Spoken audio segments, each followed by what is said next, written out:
Hello দর্শক বন্ধুরা, আশা করি আপনারা সকলে ভালো আছেন। আজকে আরেকটি রেসিপি নিয়ে এসেছি আপনাদের সামনে, যা দেখে বুঝতে পারছেন রেসিপিটি খুব খেতে টেস্টি এবং মজাদার। আশা করি আপনাদের খুব ভালো লাগবে।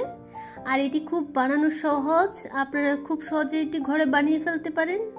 আর এই রেসিপিটি খুব সুস্বাদু। চলুন কিভাবে বানাতে হয়। এখানে আমি কলা নিয়ে নিচ্ছি, চারটি কলাকে আমি ছোট ছোট করে এখানে কেটে নিচ্ছি।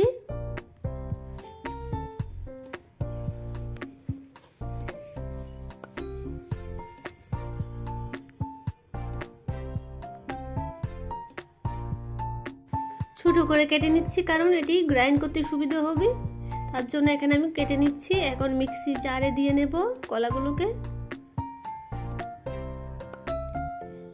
অপর পাশে আমি একটি ফ্রাই প্যান বসিয়ে নিয়েছি। এখানে আমি আধা কাপের মতো এখানে চিনি দিয়ে নিয়েছি। দিয়ে চিনিটাকে এটা ভালো করে নেড়ে চেড়ে একটা ক্যারামেল বানিয়ে নেব। একটু দু চামচ জল দিয়ে নিচ্ছি। এটাকে ভালো করে নেড়ে নিতে হবে আর সারাক্ষণ নাড়তে হবে, যাতে এটা ক্যারামেলটা পুড়ে না যায়। লক্ষ্য রাখতে হবে। চুলার আঁচটা কমিয়ে আঁচটাকে কমিয়ে নিয়েছি। এখন আমি ভালো করে নেড়ে নিচ্ছি। দেখুন প্রায় হয়ে এসেছে, লাল কালার চলে এসেছে। এটাকে বেশি করে জাল দেব না। এখানে নামিয়ে নিয়েছি একটা বাউলে। দেখুন বাউলের নিচের অংশটা ফ্ল্যাট হতে হবে। এটা ভালো করে আমি চারিদিকে নাড়িয়ে নেব। অপর পাশ দিয়ে কলাটার উপরে একটা ডিম ভেঙে দিয়েছি। ডিমটা দিয়ে নিয়েছি, তার সাথে আমি এখানে 2 চামচের মতো এখানে চিনি দিয়ে নেব। দিয়ে একটু দুধ ঢেলে দিচ্ছি। দিয়ে তারপর আমি এটাকে গ্রাইন্ড করে নেব। আর দিয়ে নিচ্ছি ভ্যানিলা এসেন্স, এখানে হোয়াইটটা ব্যবহার করেছি। তারপর এটা গ্রাইন্ড করে নিয়েছি। এখন এটাকে ভালো করে ছেঁকে নেব, যাতে লাম্পসগুলো না থাকে।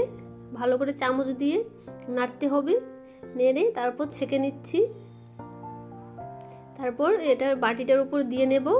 দিয়ে অপর পাশে এখানে কড়াইটার নিচে একটু জল দিয়ে 15 থেকে 20 মিনিটের জন্য এটাকে স্টিম করে নেব।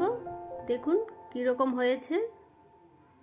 একটু ঠান্ডা হলে এটাকে সুন্দর করে চাকু দিয়ে চারপাশে একটু কেটে নেবেন।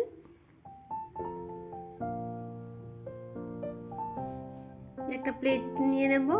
ফ্ল্যাট প্লেটের উপর আমি এটাকে সুন্দর করে দেখাচ্ছি কেমন হয়েছে। যদি আপনাদের এই রেসিপিটি পছন্দ হয়েছে তাহলে আমাকে জানাবেন কেমন লেগেছে।